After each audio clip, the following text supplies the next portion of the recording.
همین دختر توسط سعید مومین یتیموف تجاوز شدگی است. خب این همین دختری که میبینید، انا این نامش چی است؟ اینه سعید و شبنم، سنه تولدش 01/06/2001 است.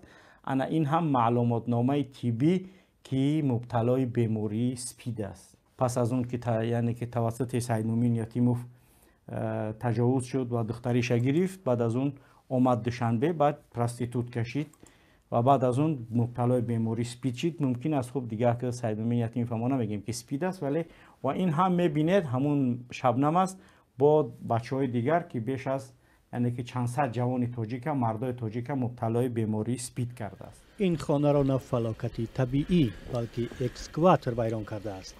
مقامات روز 21 ینور حدود 15 خانه نوساخت را در محله حسن آباد شهر دوشنبه ویران کرده اند.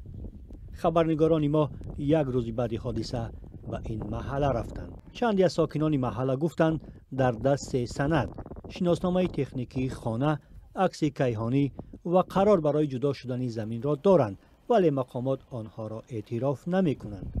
موضوع تقسیم ناعادلانه پارچه های زمین سالها باز در تاجیکستان داغ می ماند. این سه قرار را پاچاخان ظریفزاده رئیس ناحیه شمس‌الدین شاهین برای یک زمین امضا کرده است. 2 قرار به یوراحمد آدینیف و 1 قرار به زیدالله عبادов داخل دارد.